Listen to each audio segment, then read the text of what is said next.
And this tells you, at a different level, more about our moral crisis of character. 4 died before the rebellion. One of them tells you a lot about what prisons does do to people. There was a very powerful Italian guy. Do you remember his name? He was like a bull. And they had hostages. All the prison personnel that were available and accessible to the yard, and there were about 40 or 50, were taken hostage. There were some women. You know, they didn't hurt them. They didn't hurt the hostages. They held them. But this guy, Crazy Vicky Privatera was his name. And he wasn't that big, but he weighed a good 200 pounds. And he'd come charging, trying to get at the hostages because he wanted to beat up a couple of them, strangle them or something. And the other inmates would rescue him, and they'd get bruised and knocked around. And finally, we can't go on like this, because he'd wait till it's dark, and he'd come charging over, and they'd have to grab him, because he'd go crazy. They killed him. A bunch of big guys just ganged up on him, took him over there. Yeah, because they just couldn't handle him. There was never an indictment for the deaths of 9 prison personnel who were shot and killed by police. They don't count either, you know. I mean, when the chips are down, if you ever mix with prison personnel, you'll be pessimistic for a long time, because it's just hell to work in prison. It's just hell. You don't like to tell people in the community where you work, you know. You don't trust people. It's one of the worst jobs you can get. It's bad for your family. And it didn't matter. So the police killed. They retook Nelson Rockefeller Cemetery. They didn't have to go back in. There are all kinds of people trying to persuade time is going to work out. You can work it out. But he was being embarrassed, you know. Oh, I'm the governor here. We're going to take the prison back. So they send him in. Kills 9 people.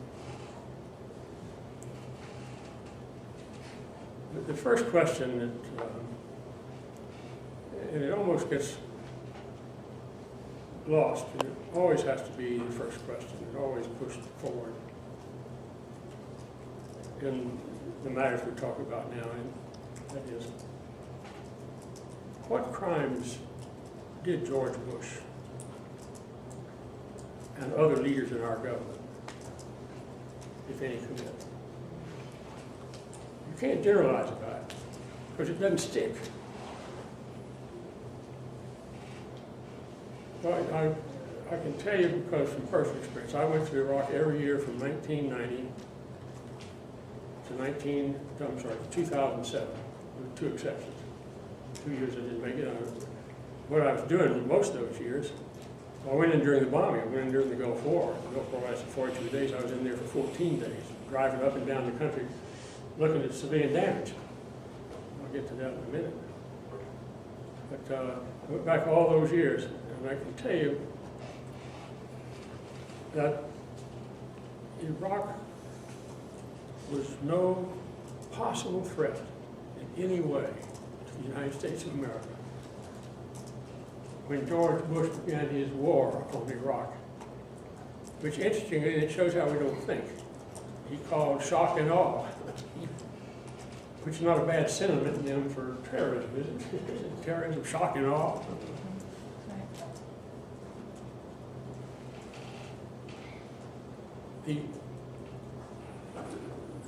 The poor Security Council, which has to be reformed, the United Nations, proposed sanctions on Iraq on Hiroshima Day. You really ought to have more respect for people of Hiroshima than to do something like that on Hiroshima Day. And in fact, it made what happened at Hiroshima minor in terms of the direct impact on human lives, those sanctions. They went on August the 6th of 1990, because we control the UN Security Council, and we made them put the sanctions on, and it froze the country. It cost hundreds of thousands of lives. Hundreds of thousands of lives. It was genocide in and of itself. The impact was immediate. And then the Gulf War started.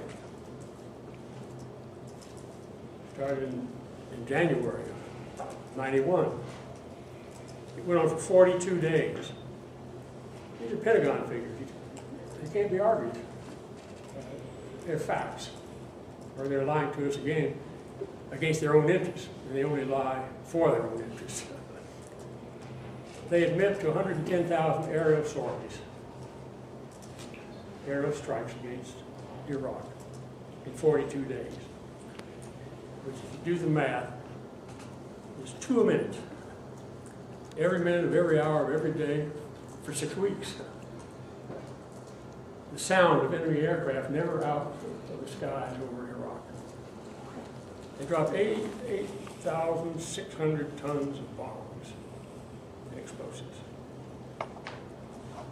with those 110,000 aerial sorties, which is the equivalent of 6.5 Hiroshimas.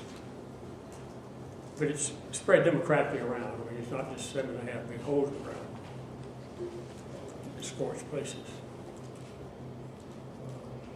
Designed to destroy life support in every way, and life itself. When I went in there, I got in there at the end of the second week of the bombing, 6 weeks. No electricity anywhere. Hadn't been since the 48th hour of bombing. No electricity anywhere, except for gasoline generators. And there were very, very few of those, and they became very, very precious. The hospitals, about 5, had the foresight, or perhaps they were in areas where there were failures of electricity from time to time, although Iraq was the most advanced of the Arab countries in 1990, even after 8 years of the Iran-Iraq War, one of the great tragedies of our time, which is the way we handle the Indian War. You and them fight. Iran-Iraq, 1 million people killed. Mostly Iranian, 800,000 Iranian, 200,000. Every other country supporting the United States, just kill as many Iranians as you can. We're pretty angry with them because of the hostage crisis and all the rest. So what you see is that we had destroyed the water supply system, the food production system, the commercial system, communication system, transportation system. The military was wiped out, you know. 6,000 buried in the south with bulldozers, just buried them alive in trenches. You couldn't get up, it just came with bulldozers and buried them. All their armor, even artillery pieces, destroyed with depleted uranium. It's what they call a big graveyard of the heavy metal equipment. Could you come closer to the mic, sir, because the people on the internet can't hear you? I'm really sorry. Talk to that mic. I've got these things all over me. If you could just come a little bit closer to this chair, I'm sorry. Yeah, you don't have to talk right into. That's fine. Right there is fine. Yeah. Sorry, sir. There's a graveyard there, and you look, and there's just banged up tanks and armored trucks and artillery pieces. And you go in there with the guy with the counter and boy, shoes up, shoes up. Within 18 months, veterans from the south area down there, which is very thinly populated, west of Basra, women were coming in with deformed fetuses, cancerous fetuses. And so you got in the groundwater, and they grow a lot of grocery products, I mean green products, leaf products and things down there. It's low, flat, and fertile. It's not like the area where the Shahalara, the tigers and stripes and praise come together. It's still desert land. You put some water on it, and it'll bloom like no place else. It's minerals out in the ground. The trouble is, the groundwater was contaminated. People were eating that. You go to the hospitals, and I'll tell you, families, they have families. The Iraqi people have families. Very strong families. Stronger than our families, and they love each other.